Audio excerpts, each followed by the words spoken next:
There you go. There you go. Good.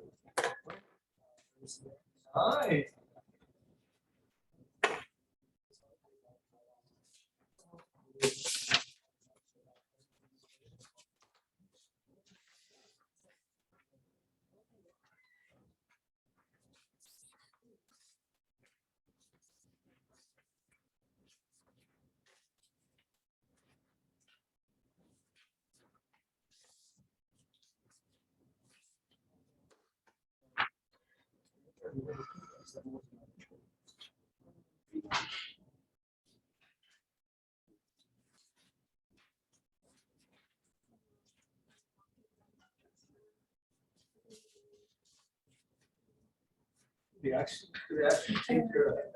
Yeah. I did a virtual one last year.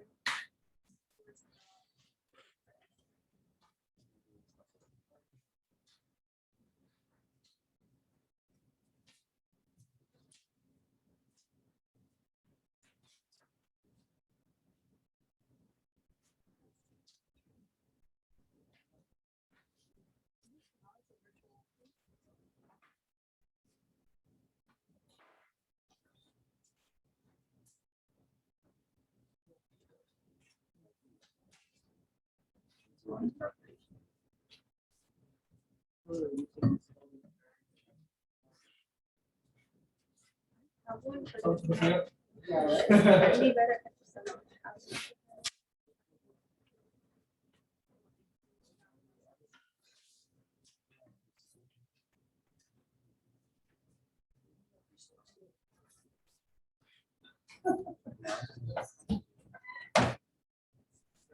We know that's stressful.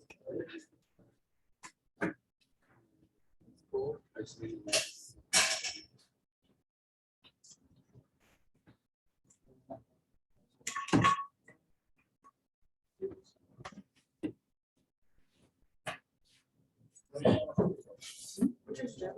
Oh, I got one. So,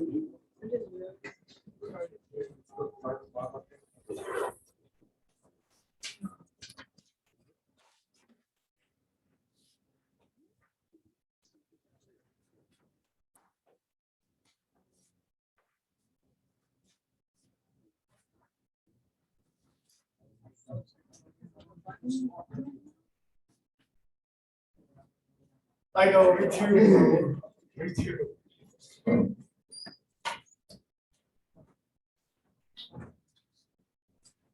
Well, it's a quick question. Sure. What's up?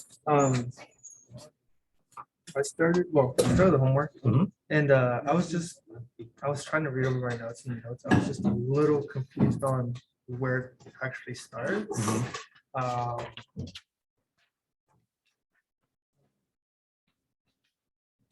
I know this is, I know that you want us to do 3 Yep. instead of 2. So would that start You can start right here. right here? So the fact that, for any given blood vessel, we know the flow rate is proportional to R cubed, but this proportionality constant is basically a constant, right? So pi b, and we didn't really define b, but you can assume that it doesn't depend on the blood vessel. Okay. So it's like q is equal to some constant multiplied by R cubed. You can start there and then run the rest of the derivation. Till we get to it. Yeah. Okay, cool. And are you gonna go over this today? Yes. I followed the notes that you Yeah. had before, Uh-huh. but I got a different total result. But the first one is literally almost the same, so I don't know what I'm doing wrong. So Uh-huh. I'll totally. Yeah. We'll go over that. Okay, cool. Yeah. Thank you. Mhm.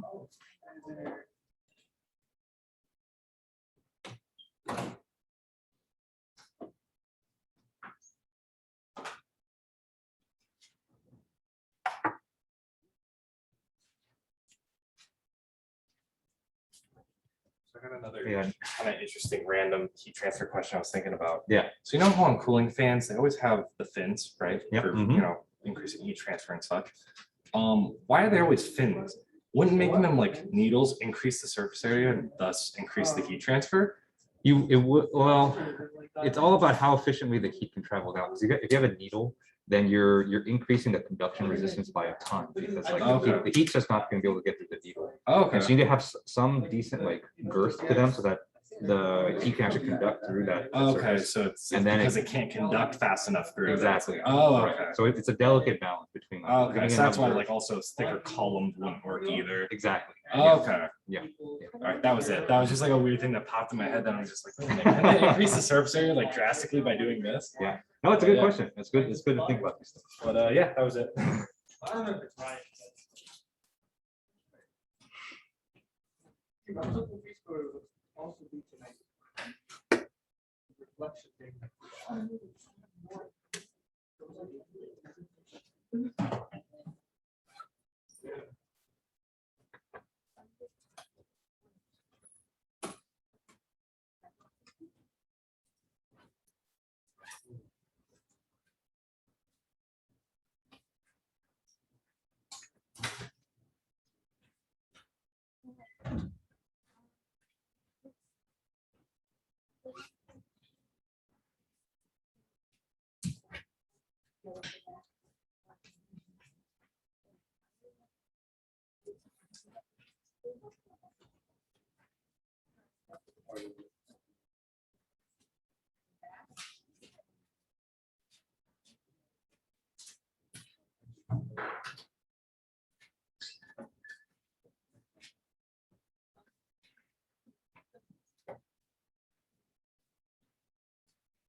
It's mostly simple engineering opportunities.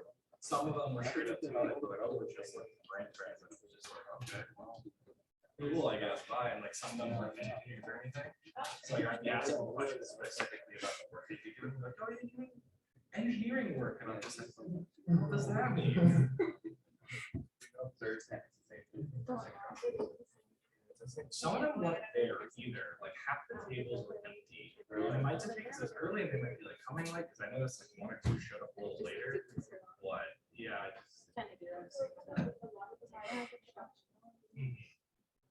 not like I'm against it, but like one of them I was like talking to, like, oh, you do your training, you become a project manager, you pay like $60K a year. I'm like, that's not why. I think of 4 years of school to be trained for another year to not make that much money. Like, so yeah, other ones seem sort of interested. They're really only those interesting. There was that bearing company.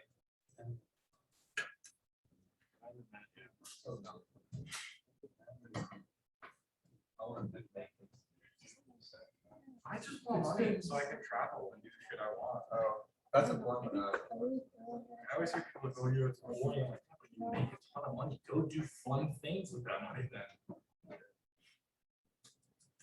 I love it.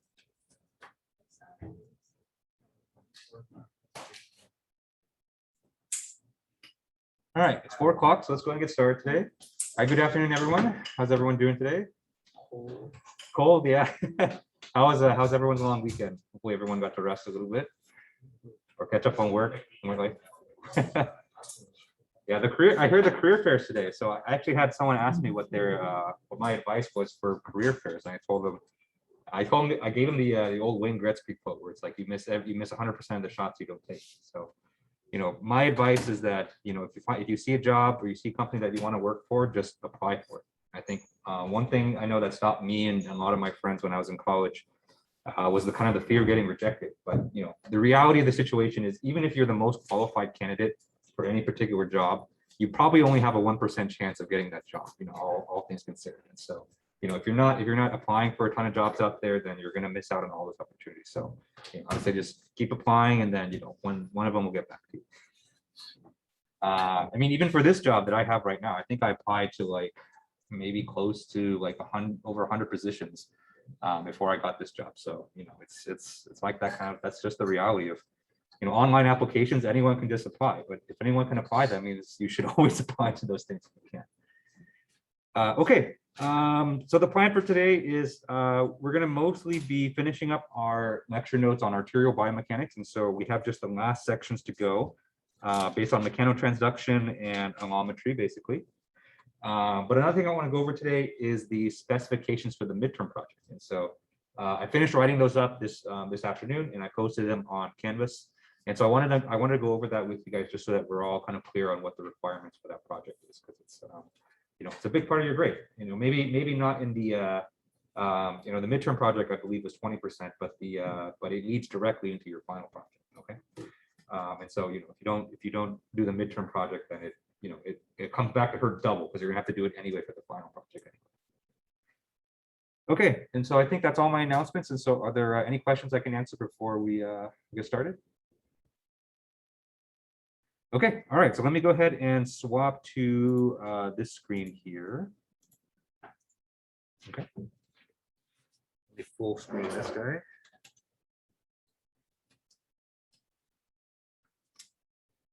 Okay, and so these are the specifications, and so you can find these on the Canvas site. And so if you go to files, there should be a folder there for midterm project, and then, you know, this is the only file that's inside there right now. Okay. And so basically the goal of the midterm project is you're going to construct your geometry, your synovascular geometry for your project. Okay. And so the midterm project, we're just doing the model construction. So everything that we covered in the synovascular tutorial last Tuesday, you're going to do that. I mean, first of all, you're going to finish the tutorial, and then you're going to apply that to your own geometry, which is, you know, part of this project is to also select a geometry as well. Okay. Okay. And one thing I left for you here is I left a link for you. And so, you know, everything that we covered in class last Tuesday in terms of synovascular, you can find it in text form here at this website. And so if you don't want to watch the entire lecture video again, you can find, you know, specific tips on pathing, segmentations inside that link. And there's some nice tips and tricks in there that I didn't get a chance to go over in the lecture as well. So, you know, I would definitely check that out. Okay.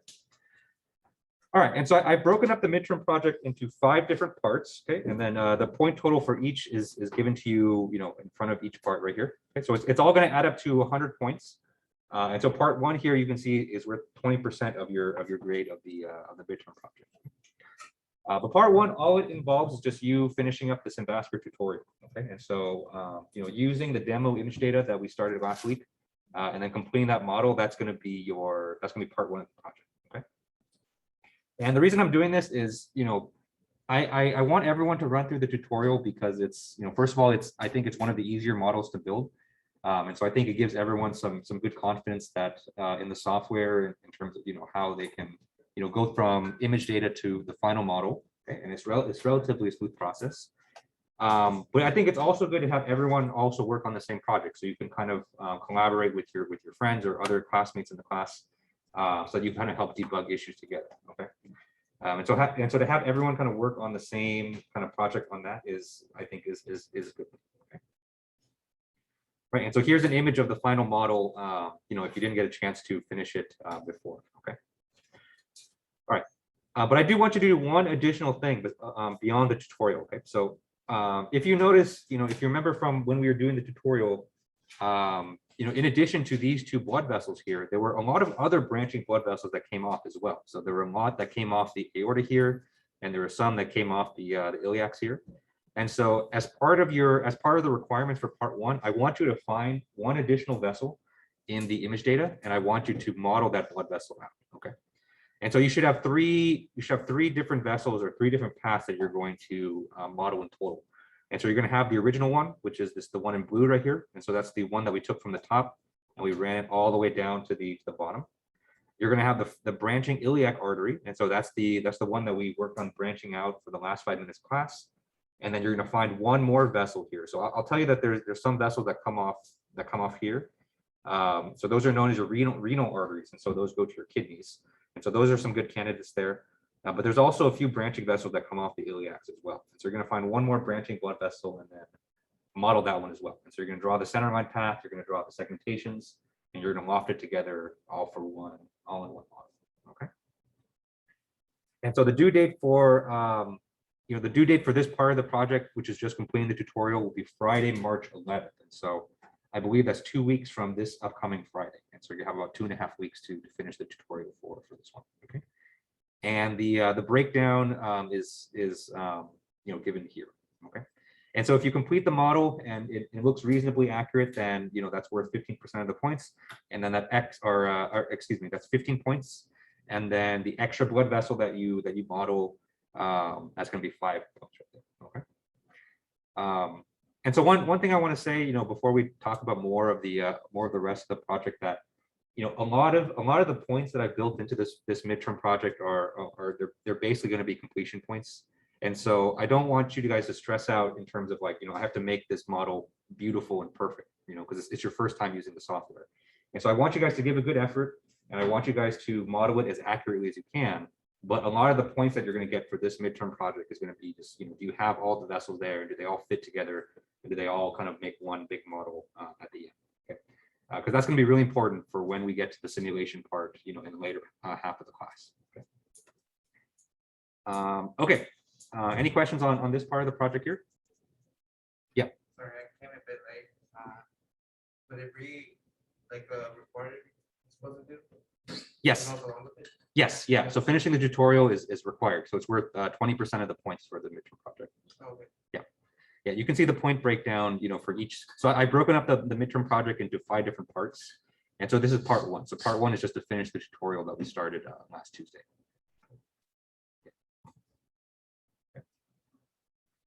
Okay, so that's part 1. And so that's due in about 2.5 weeks. And so, I would definitely, get started on that if you didn't already.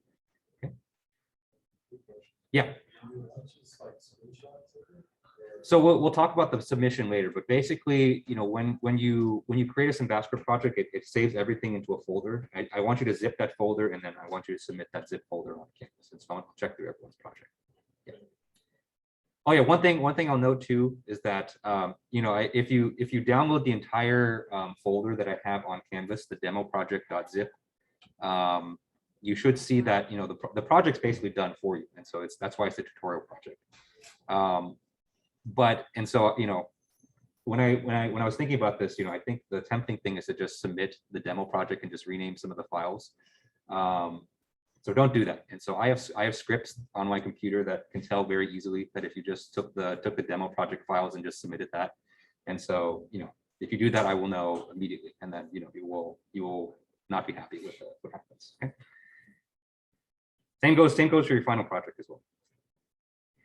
Okay, so part 2. Part 2 is you're going to select your geometry for your project. Okay, and so for your midterm project and your final project, you're going to be basically doing the exact same thing as the tutorial, but for a different part of the body. Okay, and at the end of this, we'll talk about the different models that I have available. And so the way it's going to work is that you're going to choose basically a section of the body that I have image data for, and then you're going to make the model for it and eventually run the simulation for it. Okay, and so for this part of the project, you're going to just select the part of the body, and then I'm going to send you the image data for that. Okay, and so I want you guys to make your selection a week after the tutorial is due. So that's going to be due Friday, March 18th. Okay, and so for this, there's really isn't anything that you have to turn in. You just have to tell me what your choice is. And so there's no work in Vasculature that you have to do, but I would recommend that you take a careful look at the list that I'm going to give you at the end, and then choose an area of the body or choose an anatomy that's interesting to you. Okay, because I think the project is going to mean more if you choose a part of the body that is actually interesting to you. And part of the final report, you're not going to write a report here, but you're going to write a report for the final project. Part of that report is going to be to talk about the anatomy, to talk about some of the diseases that affect that area of the body. So, I think it'll be helpful for you in the long run to choose something that's interesting to you. Okay. Any questions on this? Okay. All right, part 3. So part 3 is to draw the centerline paths. And so if you remember from the tutorial last Tuesday, this was the after we loaded in the image data, this was the next step that we had to do. Okay. And so if you remember, this is the part where we looked at the image data, and we went down slice by slice, and we put down these points that was eventually connected by a single path. Okay. And so you're going to do that for your own model. Okay. So this is the biggest part of the project, and so this is worth the most points, because I think this is going to be the part that's most time consuming and most difficult, because I think probably everyone in this class, that this is probably going to be your first time looking at medical image data. And so just loading it in and just figuring out, which way is up, which way is down is going to be, I think it's going to be a difficult part. And I think probably realistically, a lot of you will probably have to meet with me, and I'll kind of help show you around the image data. And so I want you guys to start this part as early as you can, so that you can get started on the path plan, because it's, this is going to be difficult.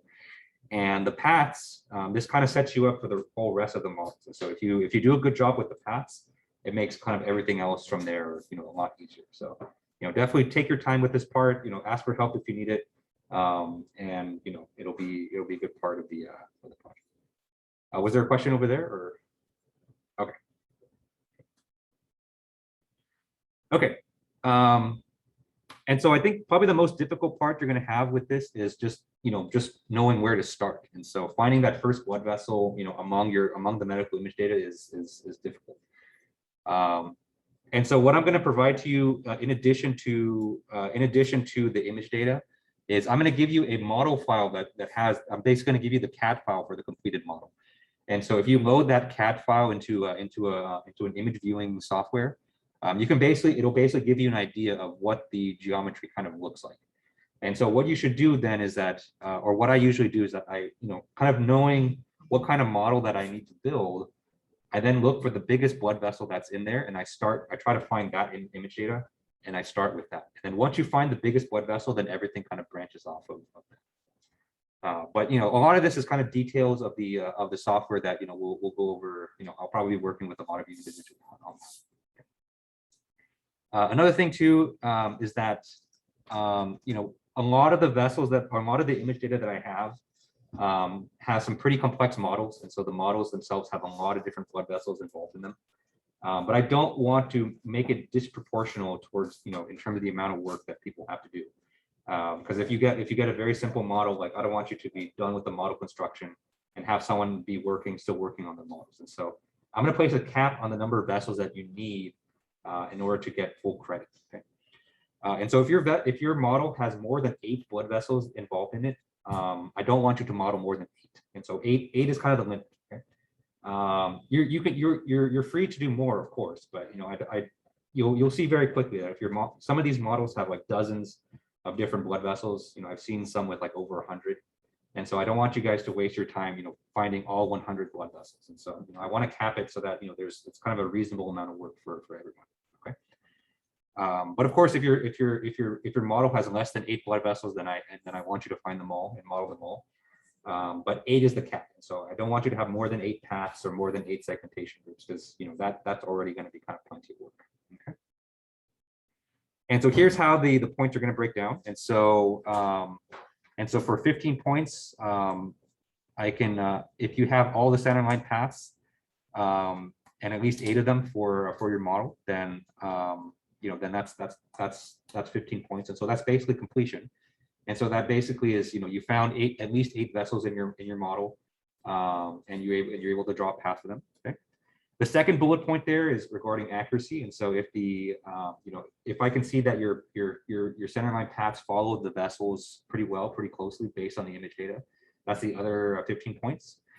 And then there's also 5 points for smoothness of the path as well. And so, that's just to kind of encourage you guys to draw kind of smooth paths, because if you have a smooth path, it kind of makes everything else kind of a lot easier after that as well. Okay. And so this part of the project, so parts 3, 4, and 5 will all be turned in together because they all kind of are a unit. And this will be due Friday, April 15th. Okay, so this is going to be after spring break. And so it's still quite a while in the future. Okay. Any questions on this? Okay. All right, so that's the paths. So the paths are, I think that's where you're probably going to spend most of your time. Part 4 is segmenting out the cross-sectional areas. And so if you remember from the tutorial last Tuesday, This is when we were kind of riding along the vessel cross sections and using the threshold filter to draw the cross sectional shapes. Okay, and you eventually had something like this show up. Okay. And so there's not too much to explain here. Once you have the centerline paths, you just kind of follow it along and segment out the image data. And so if you did a good job with your paths, this part here is more or less straightforward. And so if you, just as a reminder, the tool that I used in the tutorial last week was called thresholding. And so if you can use that for your model, then that's what I recommend. But there are going to be some cases where the thresholding is not going to work out really well. And so those are going to be cases where your image data is either very, I call it noisy, or very grainy. And so in those cases, you might have to draw your cross-sectional shape manually, or you might have to use an analytical shape like a circle or an ellipse. Okay. And if you want more tips on segmenting, there's a lot of documentation on it. You can click on this link here, and the website does a pretty good job of that as well. Okay. And so here, once again, you can see how the points are going to break down. So out of the 30 points, 10 of them are going to be just based on completion. And so if you have 8 paths, and I see that you have 8 segmentation groups, that's 10 points automatically. The next bullet point here is based on accuracy, so how well your segmentations match the image data. But if you're using like a threshold filter, that's already, if you can get the threshold to work on your model, then that's already, all the points there. And then once again, I have 5 points here for kind of smooth, what I call smoothness. And so if you remember from when we did our segmentations, we hit the smooth button. And so, it helps to kind of have very smooth segmentations for, what we're going to do eventually with the simulations. And so that's I have that 5 points there just to kind of remind you that it's good to have smooth stuff, and so that you don't kind of forget when you're working on this. And the due date for this, together with part 3, is going to be Friday, April 15th. Okay, any questions on this? What's the first due date again? The first due date is Friday, March 11th. And so I have a summary of all the due dates at the end of the document.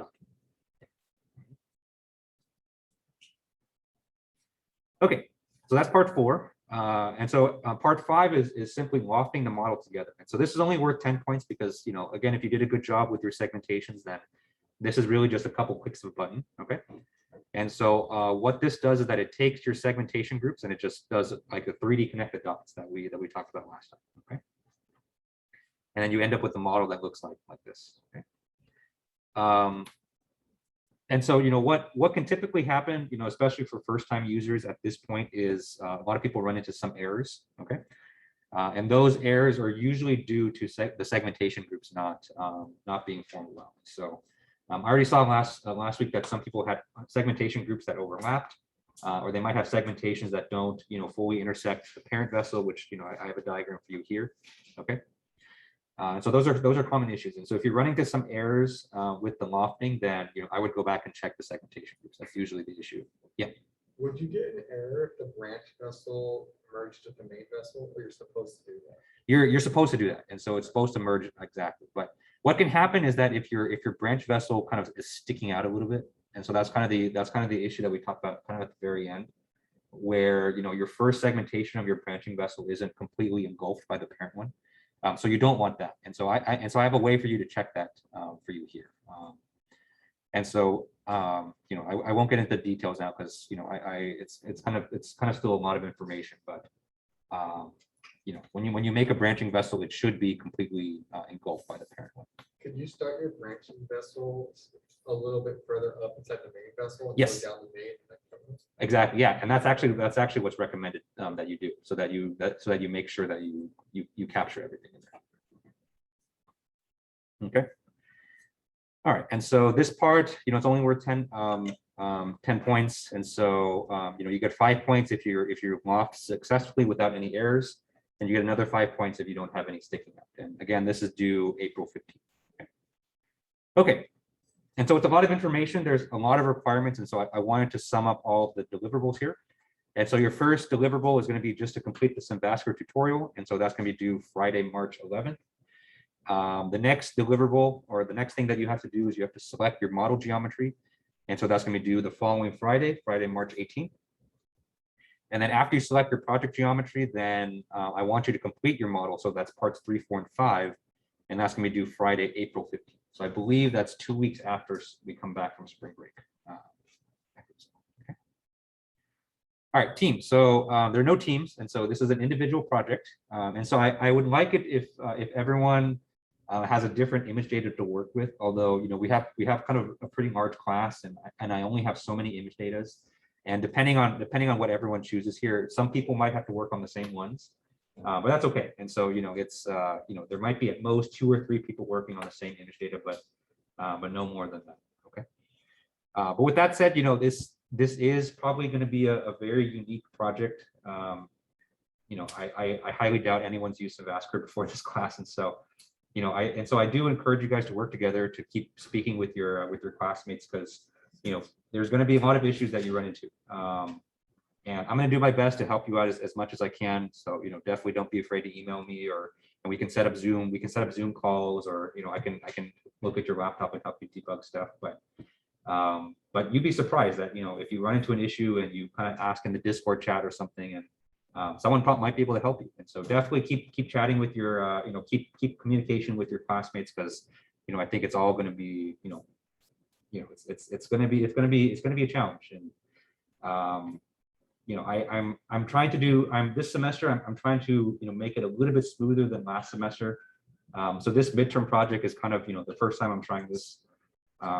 Because what happened last semester was that we got to like week 15, 16 of the semester, and I think like half the class hadn't even started building their model. And so I got through it, but I basically didn't see any of my friends or family for like a month, because I was helping people make their models. And so I'd like to avoid that if possible. So I want you guys to kind of get a good head start on the model, and if you do a good job with the model, then the simulation is actually kind of the easy part. And so the simulation is made much easier if you have a good model here. So I wanted to structure this as much as I can. I wanted to give you guys some good deadlines here, just to make sure that it's going to be much smoother for the final, because I know a lot of you guys are seniors, and I know the last few weeks of the semester are just going to be insane with you guys. So with you guys are going to be juggling graduation, senior design projects, and looking for jobs and things like that. And so I don't want to backload all the work for this project at that. So that's kind of the reason why I'm giving it to you so early,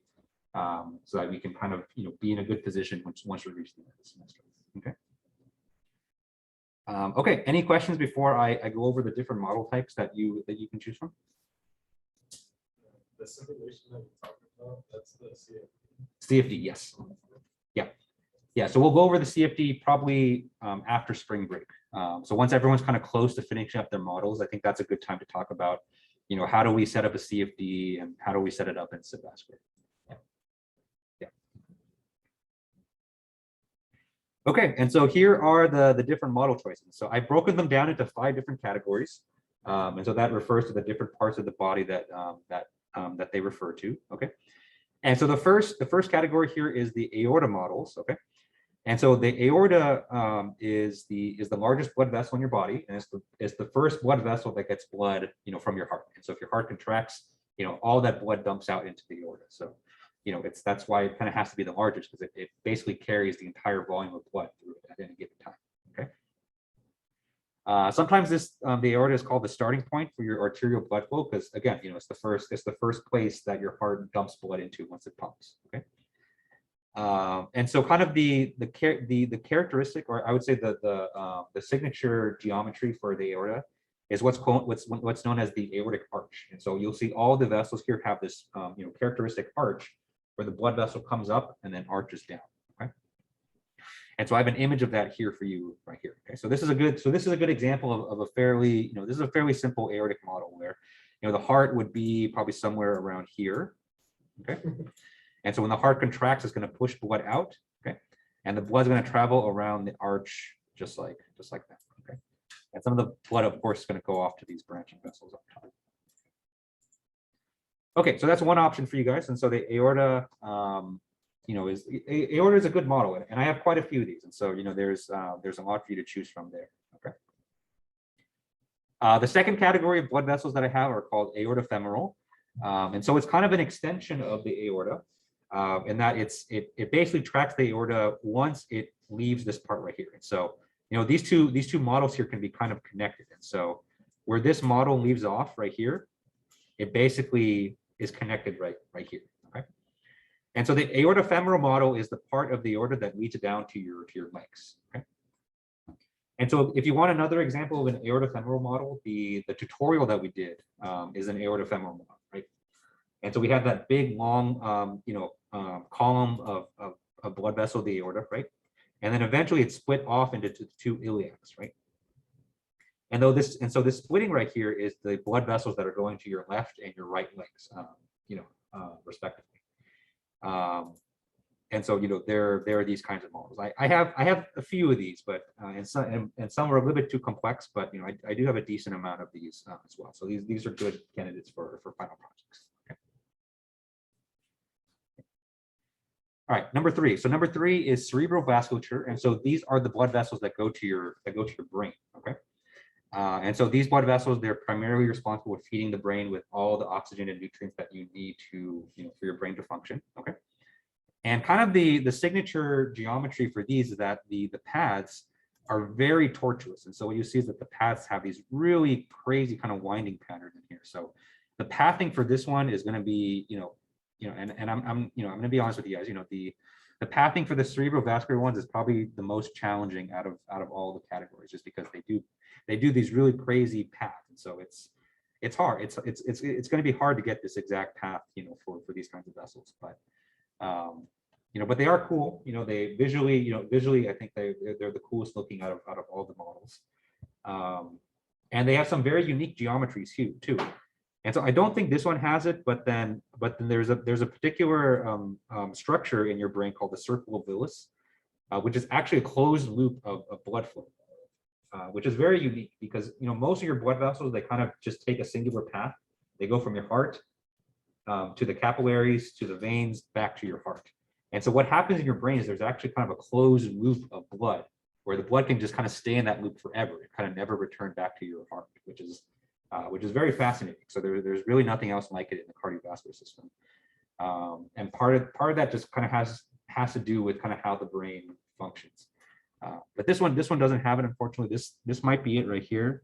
But I know some of the models that I have do have this circle. So cerebral vasculature, very, very unique, very unique models.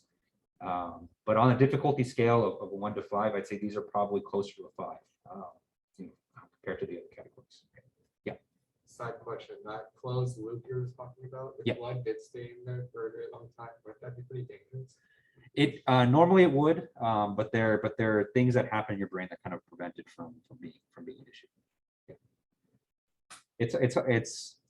I don't know the specifics of the biological processes in there, but I do know that it's fine, and it hardly ever happens because it's possible for it to happen, but most of the time it gets flushed out and comes back. But, yeah. All right, number 4. So number 4, I've kind of categorized it as calling it a congenital heart disease, and so.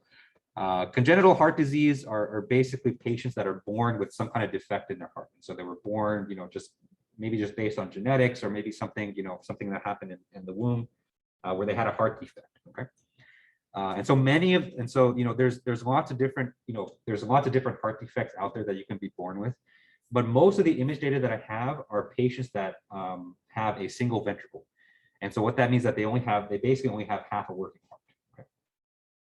And so if you only have half of your ventricles, that means the blood vessels in your body have to be rearranged so that one chamber can effectively pump blood through the whole body. So that includes both the lungs and the systemic circulation. And so, these patients are extremely young. And so all the image data I have are basically babies, less than a year old, or maybe a year or 2 years old. But they had some pretty significant work done. And that's because if they didn't get these surgeries, they would die because they don't have half the working heart. And so the geometries that I have are they look something like this. And so this is very unique. And so this you don't see in a normal human.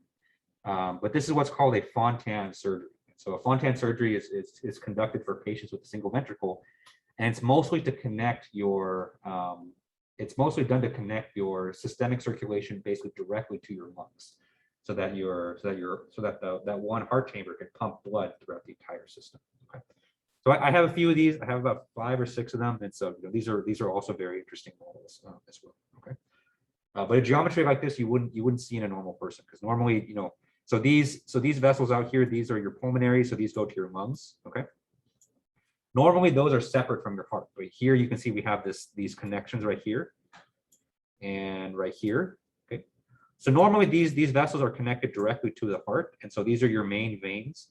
But in the Fontan surgery, they're connected directly to the lung, so that the body can pump the blood. But normally that doesn't happen. All right, and so with that, that kind of leads into the last category I have, called pulmonary. And so your pulmonary blood vessels are the vessels that go to your lungs. Okay, and so these are the kind of, and so these blood vessels, they have a few distinguishing traits. And so one trait that they have is that they have a lot of branches. And so, I've seen models for these pulmonaries that have 100, 200 branches. And so, these can get kind of crazy. And the way that they bifurcate makes it almost look like a fractal tree. So they're actually very beautiful. So they're very a well-constructed pulmonary model has very beautiful blood vessels. But this is something where I wouldn't expect you to find all these blood vessels, and so just like I mentioned before, I would just expect you to find kind of the top 8, and then just kind of work from them. And so the pulmonaries, they go to your lungs, and they're very, very interesting. Yeah. That example, top 8 doesn't include like the 2 big Yes. vessels. Right? Yeah.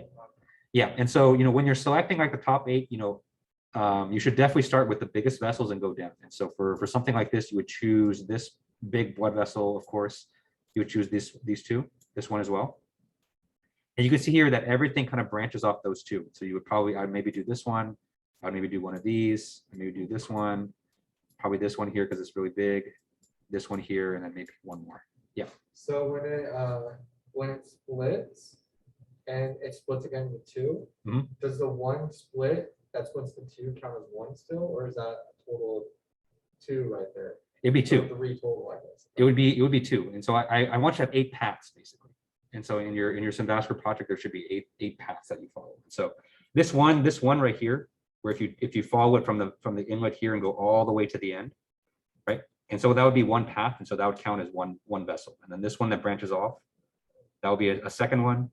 This is a third one, a fourth one. And so each time you make a separate path, that counts as like a separate blood vessel. Number 5 that you just lined up right there, split into 2. Yeah. And that's still 1 path. So if you go up 1, that would be 1. But then if you did this other branching one, Oh, it does. that would be a second. Okay. Yeah.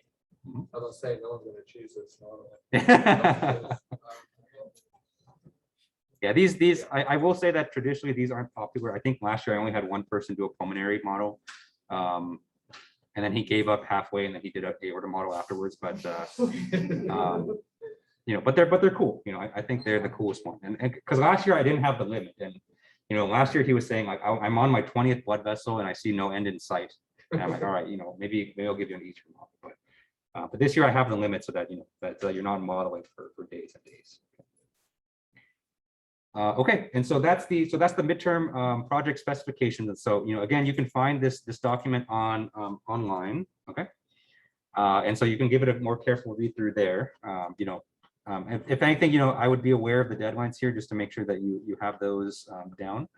And then if you have any questions throughout this process, just let me know. Okay. Because remember, we're working with Vascular here. So Vascular is not it's a remember you're getting Vascular for free, and so so anytime you have a free software, there's always bound to be some issues with it. And so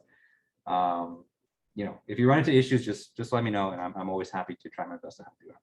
Yeah. When you said which part would you making? Did you say we would do that in person, or would that be like on Canvas or something? That would be on Canvas. And so I'm basically going to open up an assignment worth 5 points, and then you just submit I want this kind of model.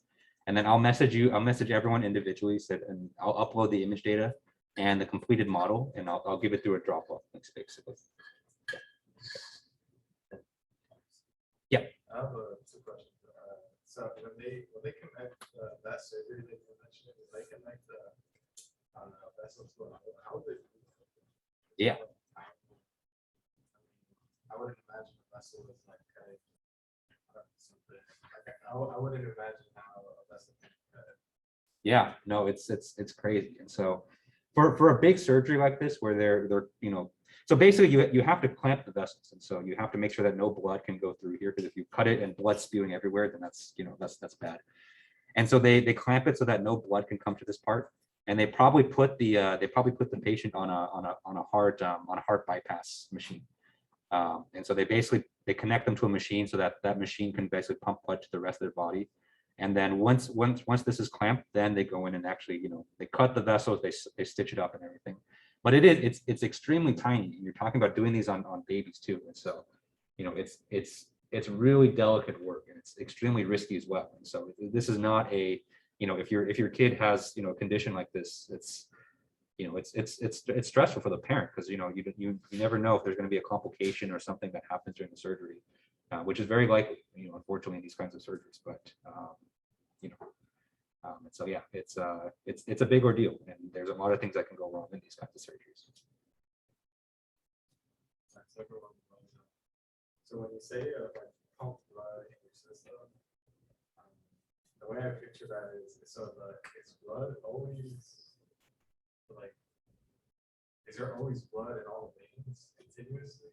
Yep. So, like, is there like no empty spot where there's no blood? Nope. Yep. There's blood in every single blood vessel at all times. And so, if you want to do surgery where you're cutting one open, you have to clamp it off so that you don't have blood coming through there.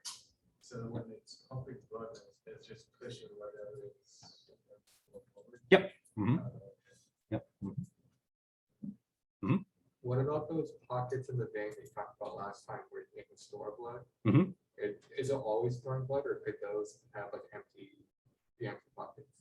Those always have some blood, because it is a closed system. And so, the natural thing for, if you have any kind of empty space, and a fluid is near it, is for the fluid to go fill that space.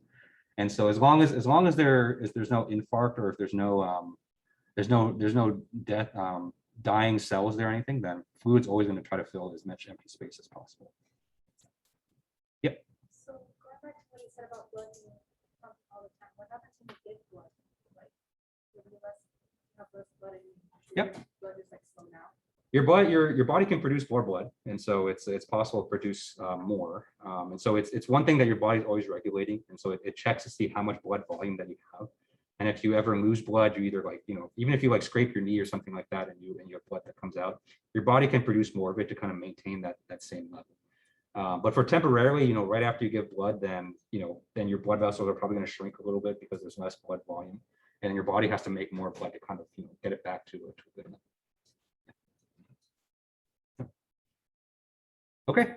All right. And so let's so that's your midterm projects. And so definitely get started on that. And then if you have any questions, let me know. But with that, let's come back to our lecture notes on arterial biomechanics. Okay. And in particular, we left off on a part where we were talking about forces on arteries.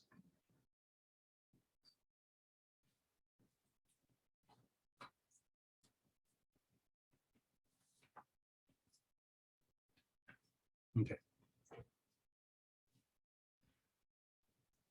All right. And so kind of going off the, the point that we were just discussing, blood is always going to be flowing through your blood vessels, right? And because the blood is constantly flowing, that blood is going to exert some forces on your vessel wall. Okay.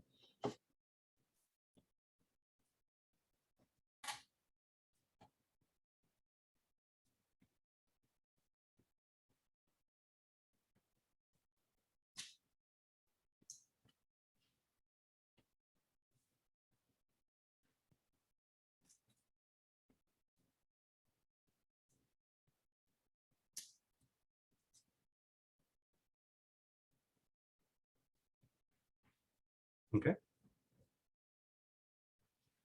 And these forces are really important because remember what we talked about, that is on the inside lining of your blood vessels, there are living cells. And so those are your endothelial cells. Okay.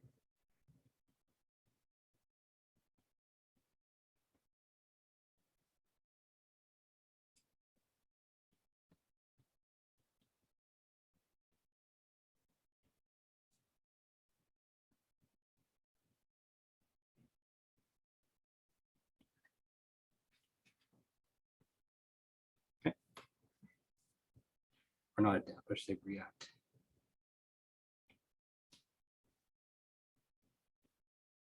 Okay.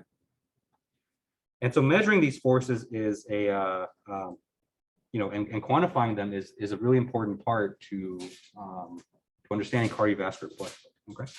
And this idea that your blood vessels can sense these forces and react to them. And we'll talk about the reactions in a bit, but basically the way that they react to them is by changing the geometry of your cardiovascular system. And so they can do things like expand your blood vessel. They can make your blood vessels longer. They can make your blood vessel walls thicker. Okay.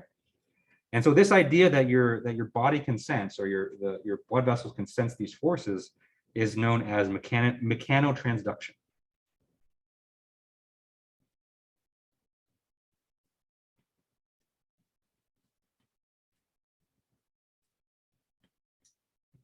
Okay.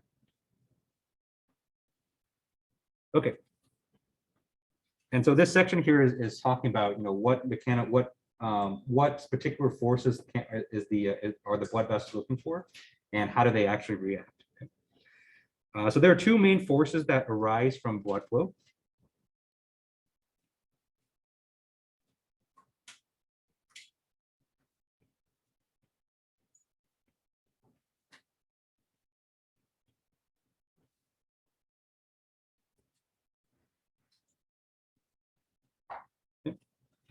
And so one is a pressure force. Okay. And so this has to do with the fact that your blood flow is an internal flow, so it's pressurized.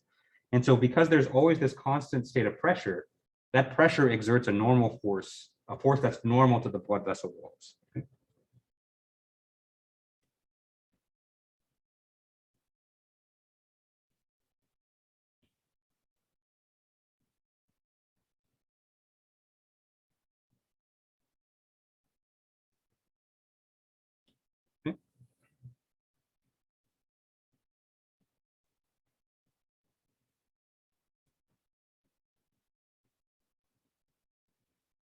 The other main category of force that can occur is the wall shear stress. And so these result as a result of viscous shear stress, okay? Or in other words, you can think of it as friction. And so the wall shear stress, it acts parallel to the vessel wall.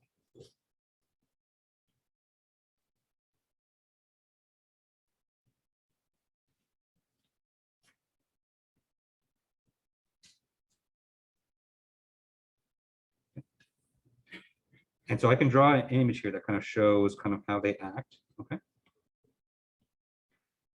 Right, and so let's say that we have blood flow that's going from left to right, okay? So we can say the flow is going this way. Okay. And so an illustration of the pressure forces would be something like this, okay? And so the pressure forces would act kind of normal to the vessel wall, or in other words, perpendicular to it, okay?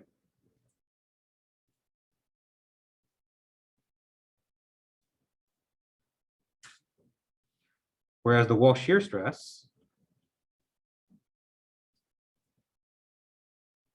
acts parallel to it, okay?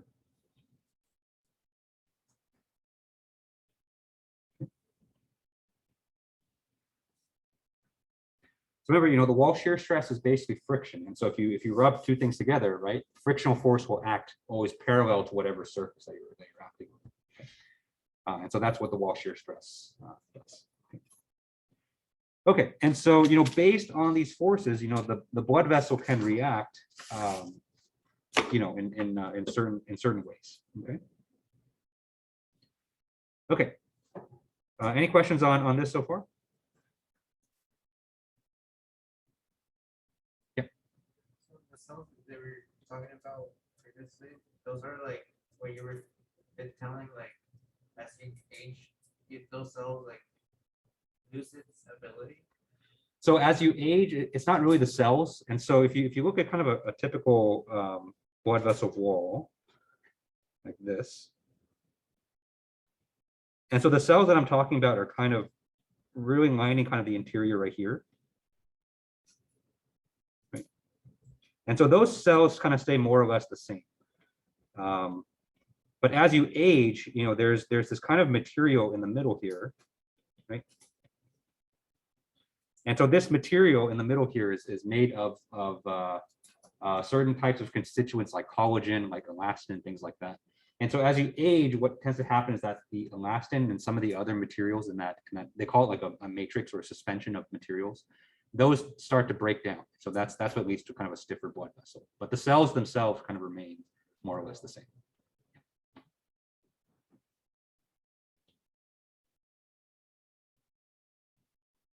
Okay. And so to that end, since these cells can sense these forces, they like to be, they like to kind of maintain the same level of force, at all times. Okay. And so there's this idea in the cardiovascular system called homeostasis. I believe I mentioned it before. And so the idea of homeostasis is that the endothelial cells,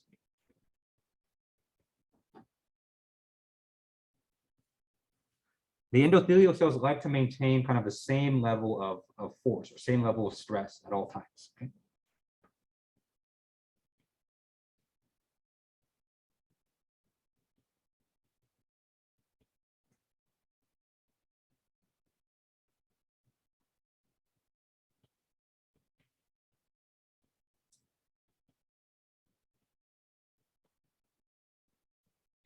Okay.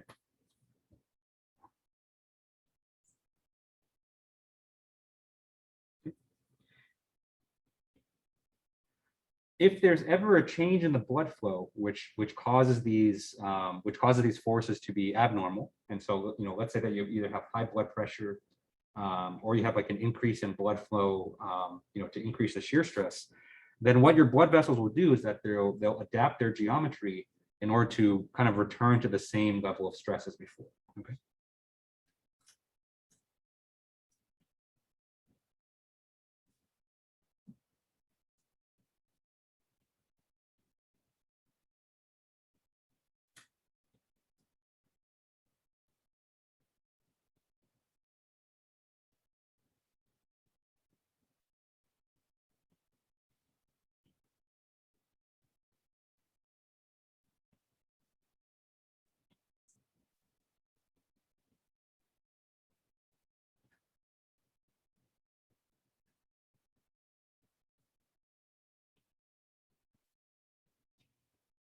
Okay. And so let's go over one example of homeostasis, and let's build off a concept that we looked at before, which was Murray's law, right? And so we've already seen in Murray's law that part of the reason we have that relationship of parent vessel radius and daughter vessel radius is so that they can kind of maintain approximately the same level of wall shear stress. Okay.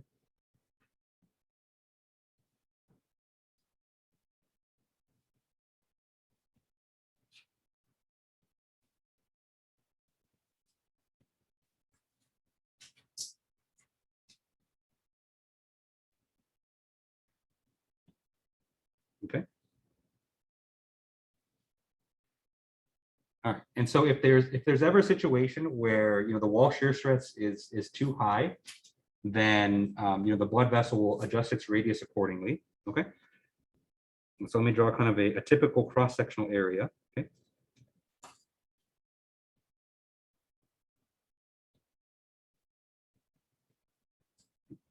And so if there's ever a situation where the wall shear stress is too high,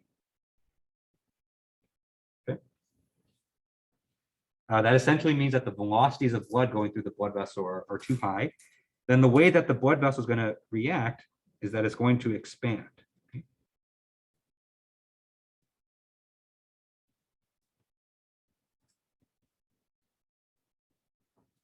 Okay.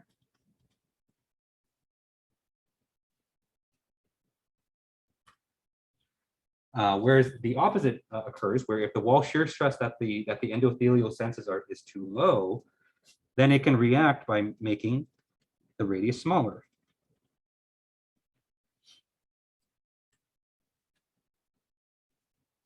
Okay.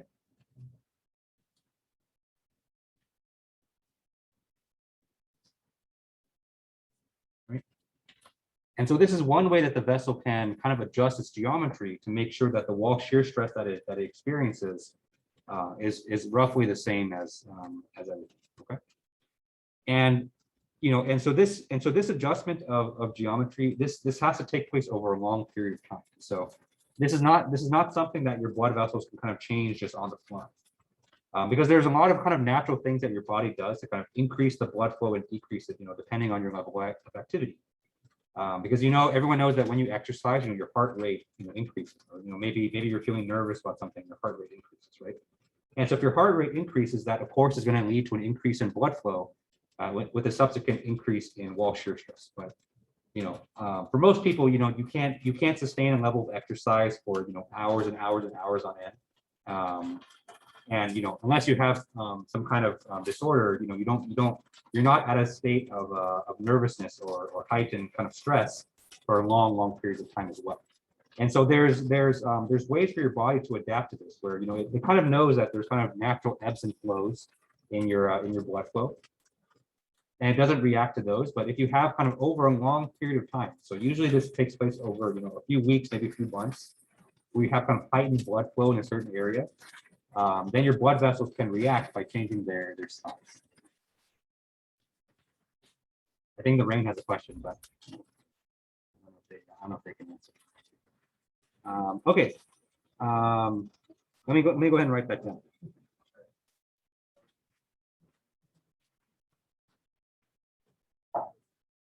That's crazy. I wonder if it's hailing.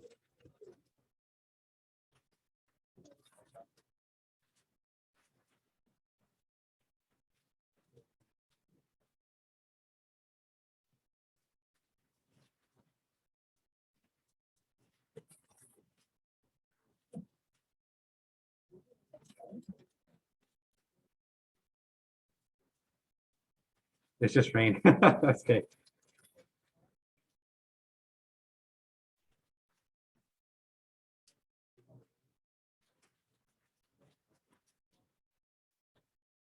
Okay. And so if you're next time you're at the gym, you're exercising, don't worry, you're not changing the geometry of your blood vessels. These are changes that have to occur over a very long period of time, very slowly. And so you can't work out for a few hours and or for an hour and then expect big changes in the cardiovascular system. But it does occur, right? And so these are long-term kind of cases where people can adjust these things. Okay. And so when we go over the pressure later on, you'll see kind of a consequence of people having high blood pressure for a prolonged period of time, and what that can do to your blood vessels. All right, any questions on this? The blood pressure, that's one time, that's a good blood pressure. Yep. Mhm.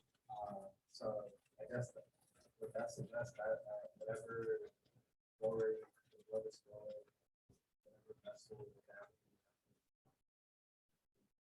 from the body? Yeah, so everyone has, when doctors measure like your heart rate and your blood pressure, they like to measure what's called your resting heart conditions. So your resting heart rate, your resting blood pressure. And so for most people, the best time of day to take that is right when you wake up, because that's when your body's kind of most serene. Because we live, it's pretty stressful nowadays. So as soon as you eat breakfast, you jump in your car, you go to school, you worry about stuff, and so your blood pressure and your heart rate kind of fluctuates a lot. And so the best time to take kind of the baseline blood pressure, heart rate for most people is right when they wake up from sleep.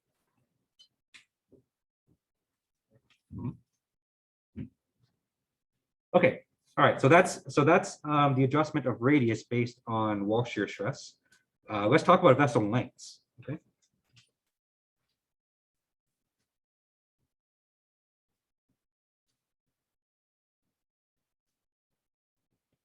This one doesn't particularly have to do with blood flow, but it is something that's worth talking about because it's within the same idea as mechanotransduction. Okay.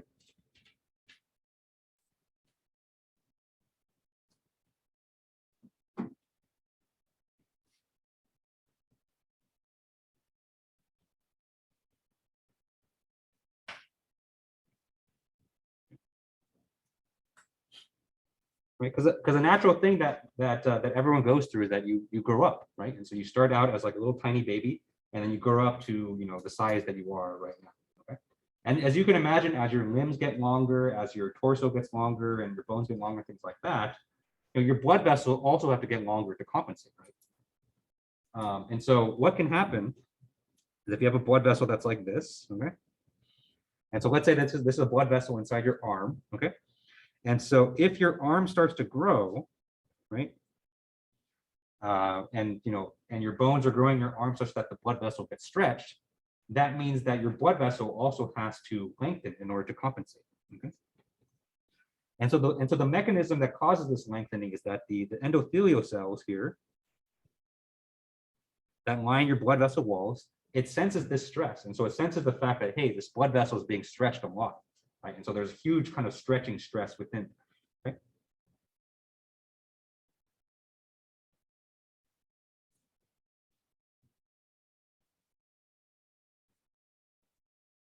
Okay. As a result, your blood vessel will get longer.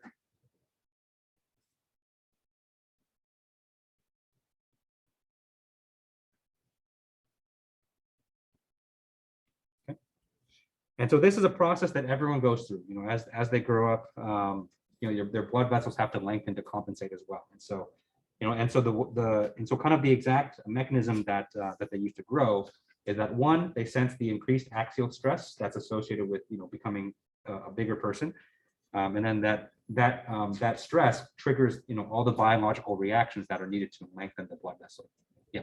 Last time we learned about how you have vibrations or a wave going across them because they're taut, they're in tension. Mm-hmm. But they're also not perfectly straight. They're winding and stuff like that. Yep. Does that mean that they're like tied tight to parts of your body to keep them in tension? Yep. There's a decent amount of stress in the blood vessels, and so if you took out a blood vessel from a person's body, it'll do two things. And so it'll shrink up because of the free stress, and it'll also kind of contract this way too, because there is a certain level of tension in the blood vessels. And so the blood vessels, they like a certain level of tension, but once that gets beyond a certain point, because you're growing too much, then it has to add some material in order for it to lengthen. Yeah. Why did they shrink up again? Because of that tension. And so because there's a certain amount of tension in your blood vessels, and so if you cut it out, it's like a rubber band. So if you stretch a rubber band and you release the tension, the rubber band is going to kind of shrink. Yep. Same topic for like clots. I'm assuming it would feel the pressure. Oh, what'd you take in? Clots. Oh, clots. Yeah. Yeah. So a clot is usually pretty bad. And so if you have a clot in your body, then you know, and it's not supposed to be there, then yeah, pressure will build up around the clot. But there's also a lot of redundancy in your cardiovascular system too, where if it can't get through a certain area because of a clot, then the blood will probably try to find another path around that. But that's not something good that you should have for a long period of time. But eventually the body can clear out some clots, as long as it's not too big and too catastrophic. Then the cells, they wouldn't be able to handle it if they got too big. Then, Yeah. At that point, you have to go like that. Yeah. So if it persists for a long time, then you probably have to do something about it, some kind of intervention, medical intervention to take care of it. Mhm. Okay. All right. So it is fine. I do want to get to allometry because it is part of your homework. But let me go over one more thing for mechanotransduction. And so this is the result of pressure. So remember, pressure causes a normal stress on your blood vessel walls. But the way that your cells, the way that your endothelial cells sense this is as a circumferential stress. Okay.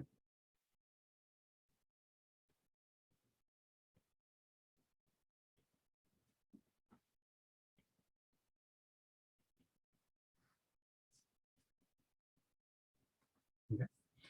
And so you have your blood vessel here, and we have pressure that's kind of acting on the blood vessel just like this. Okay. And so what this causes in the end, so if I took this blood vessel and I kind of sliced it like this, right? And so we're looking at kind of a slice like that. The way that this pressure kind of manifests in your blood vessel wall is as a stress around the circumference of your blood vessel. Hence, it's called circumferential stress. Okay.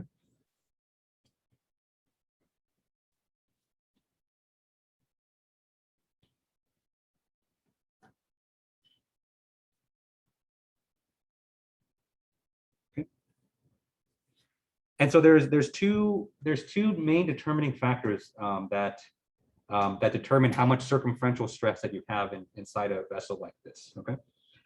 And so think back, you probably covered the concept of a thin-walled pressure vessel, probably in 331, I believe it is.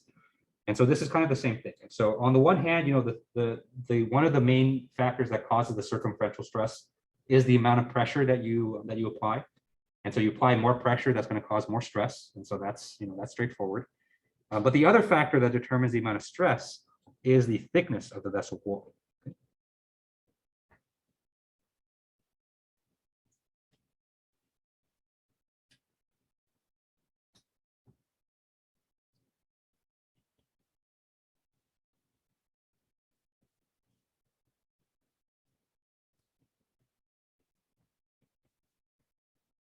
Okay. And so just like we have for the wall shear stress, we kind of have two categories here. Okay.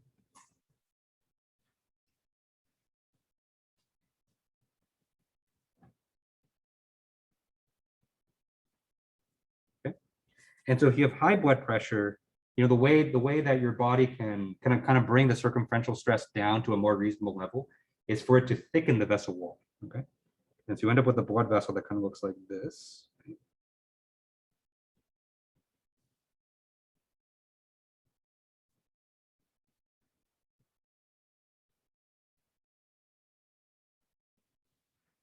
Whereas if you have a sustained level of low blood pressure in your body, then what's going to happen is that the wall is going to get thinner.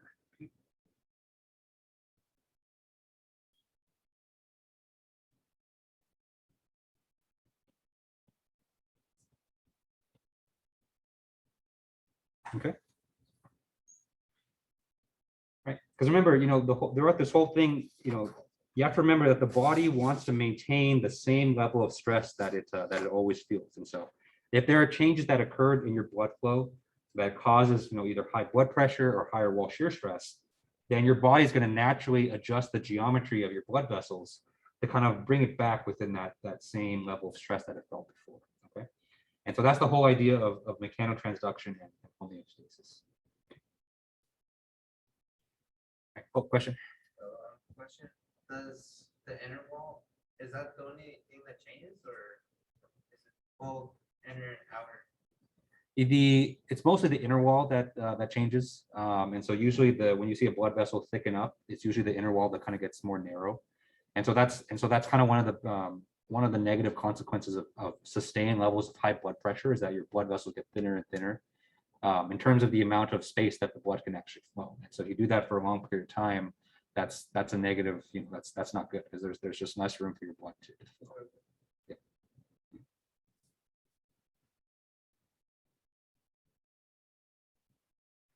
Okay, and so we have 10 more minutes. And so one thing I wanted to go over before we leave today is allometric scaling, because that's what the last problem on the homework is. Because on Thursday, remember, we have a guest speaker, so we're not going to have we're not going to get the chance to talk about that.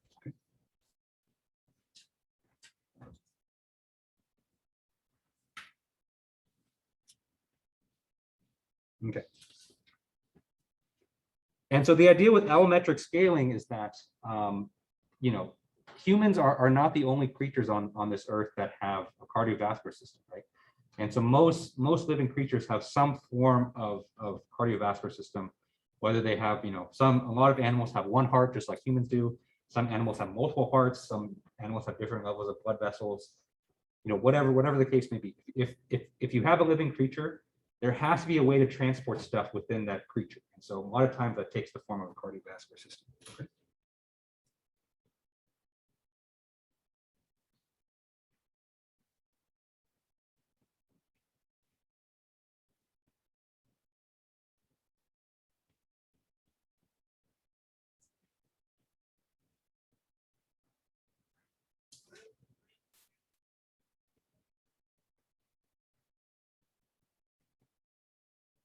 Okay.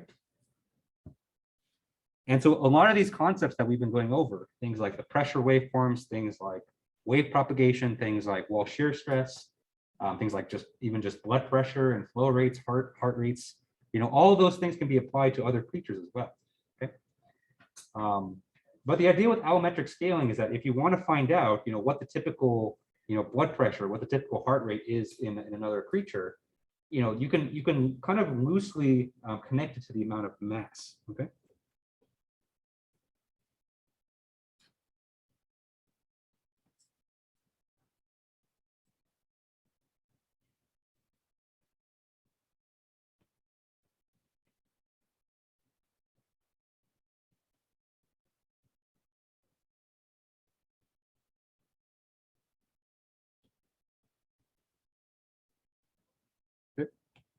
Or in other words, a lot of the cardiovascular quantities, a lot of the cardiovascular parameters, they scale according to the mass of the creature. Okay, and this even goes within humans too. And so, if you compare, two humans with two different masses, right? Then they're going to have different heart rates. They're going to have different, vessel sizes based on their mass, roughly speaking, on an average sense. But it's so you're going to have individual variants, but kind of in the average or in the mean, you're going to have differences that are scaled that have very strong correlations with the mass of the creature. Okay, and so allometry.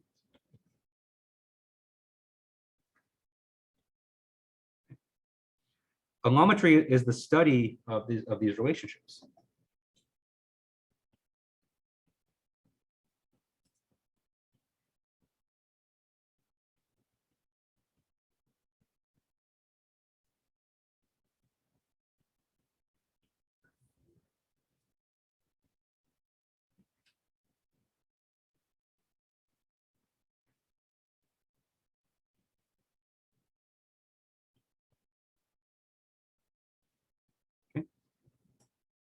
And so the way that you can the format that you can use to perform allometry is usually something like this.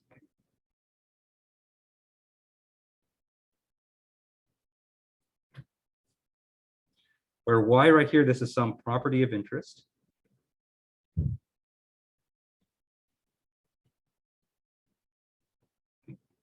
This y naught here is the reference value.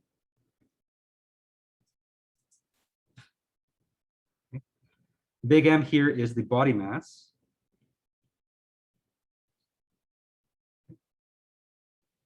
And this B here is the scaling exponent.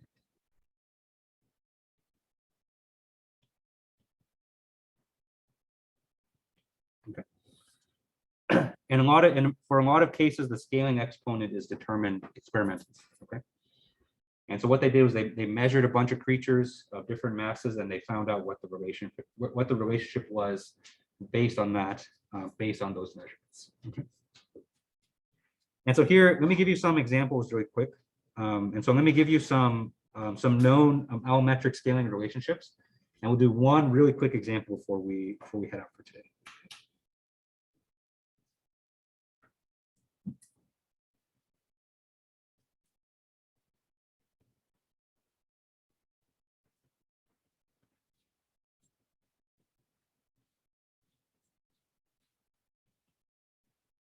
All right, so for heart rate, the scaling exponent is minus 1/4, okay? And so notice, when you have a minus exponent there, that tells you that the scaling relationship is inversely proportional, okay?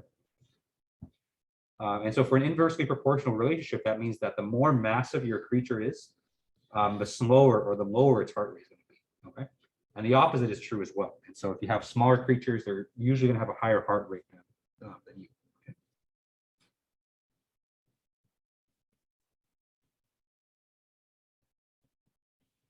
Okay. Next, we have the stroke volume. And so the stroke volume is the amount of blood that gets ejected in one heartbeat. Okay. And so that scales as mass to the first power. Okay. So that makes a lot of sense. And so this basically tells you that the amount of blood inside a creature is directly proportional to their mass. And so if you have a bigger creature, then they're going to need more blood in order to fill that creature, right? And so that makes a lot of sense. Okay.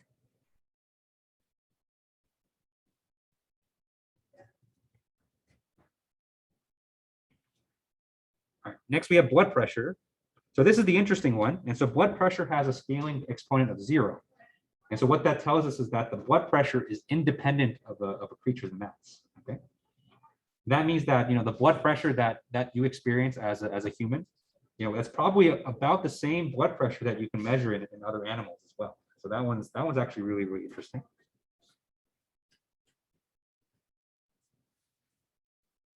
Sorry.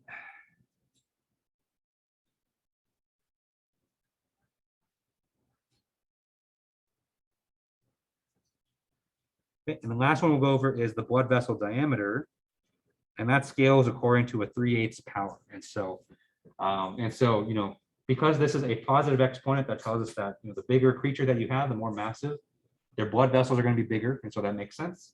But it's not a full scaling relationship. So the scaling relationship is a 3/8 power, and so it doesn't scale as hard as the mass. Okay, so very quickly, let's do an example. Okay. Let's say human has a heart rate of 60 beats per minute.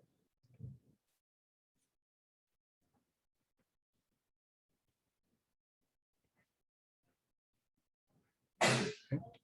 Bless you. Bless you. So it's a normal heartbeat.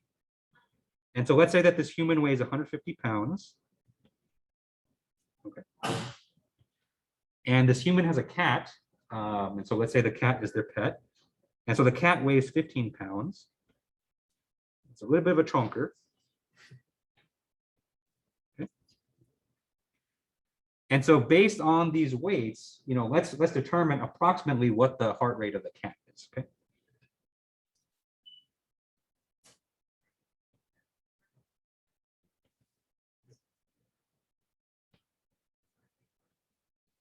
Okay. All right, so let's use our allometric scaling formula up here. And so we have for the human, we have 60 beats per minute, and so that's their Y. Okay. And so that's going to be equal to the reference value, Y naught, which we don't know, but it's okay. We don't need to know it. Okay. Then we have their mass, which in this case we have their weight, but we can use the same thing as mass. Okay. And the heart rate is raised to the -1/4 power. Okay. And so this right here is for the human. And so for the cat, we don't know what the heart rate is, and so I'll call that Y cat for now. Okay.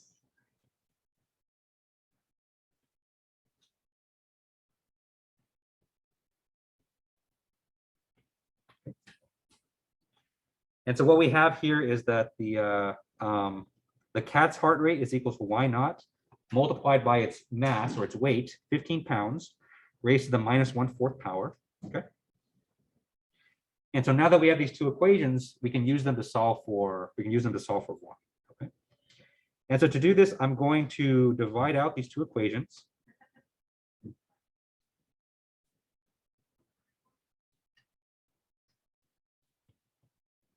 Okay. And so if we divide out the two equations, then the Y naughts are going to cancel out. Right? And so we have 60 divided by Y cat is equal to 150 divided by 15 raised to the -1/4 power. Okay. Right. And so if we move this around, then we can say that Y cat is equal to 1/10 raised to the -1/4 times 60. Right. Right. Okay.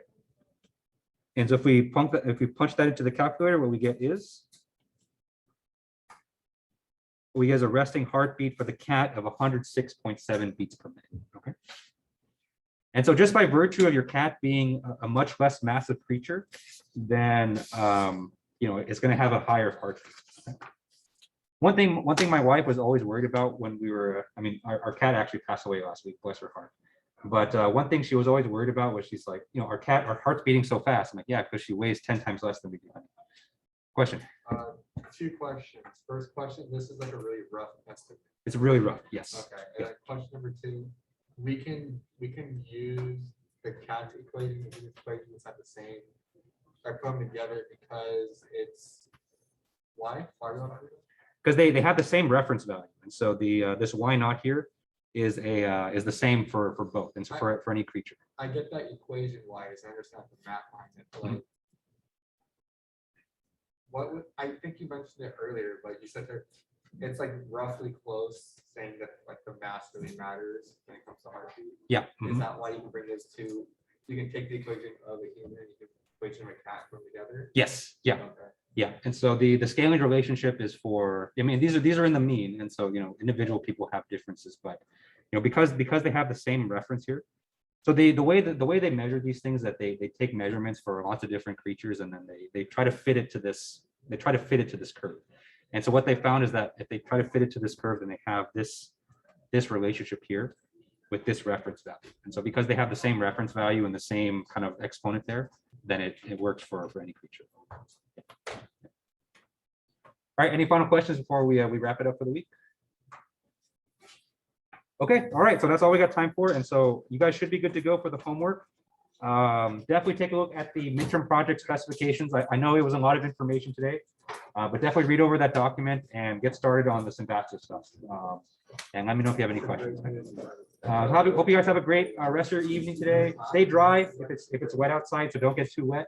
And Thursday we have our guest speaker, and so make sure you're there for that as well. All right. So thanks everybody. I don't know why I'm getting different values. It's supposed to be like 50, That came in 59, but I'm getting 90. Yeah, so because the tiger is bigger than a human, so you should get a lower heartbeat. Yeah, I'm so confused. So you have the human, 75, 120 pounds, tiger, 10 pounds. Is that why you ran here? About groups? So when you move this to the other side, remember you're taking one over. Oh my God. And so it should be 300 over 120. It's tricky with the fractions. Yeah. So I think if you invert this, or you make this like positive 1/4. Okay. You should Cool. Also, like I was looking at, like I said, I looked at it like it is a function of blood pressure. I think it's like 100. How was I know about that? I didn't know. Yeah. So for Each one of these to use. so for the different quantities here, Yeah. it all depends on what the exponent is. And so for blood pressure, Yeah. you can see that the exponent is 0. Okay. And so the blood pressure actually doesn't depend on the mass at all. So the blood pressure for the dog should actually be the same as that for the human. Got it. And Okay. then for the blood vessel, you're going to use an exponent of 3. So the thing that's different between the quantities, It's just the. it's just the exponent. Got it. Yeah. Okay. Okay. Cool. All right. Appreciate it. Thank Yeah, you very yeah, much. yeah, no problem. The refresh rate on that thing is crazy. Oh yeah, yeah. It's I'm like- sitting here around like, oh, snap. yeah. Sorry, I was in the career for too long. I think Yeah. until last year. Yeah. I know it's like just quickly. There's the next class coming in, Yeah, sorry. but the documents on, so I can show you where the document is. We spent about like 40 minutes talking about it, so I don't want to go through it again. I was at the. Yeah, no problem. I mean, that's why it's recorded. But basically, for the gist of the project is that I want you to create your geometry. For the project. Okay. And so the first part is you need to finish the tutorial. So the thing that we started last Tuesday, finish that. I want you to select a model. And so at the end of this document, I have the 5 different categories of models that you can pick. And so read up on them a little bit. And So start the you one pick after one one. and then you model. Exactly. Yeah. So once you pick one, You find out the image or. so I give you the so you can't find these online. These are real people. And so you can't, myself. yeah.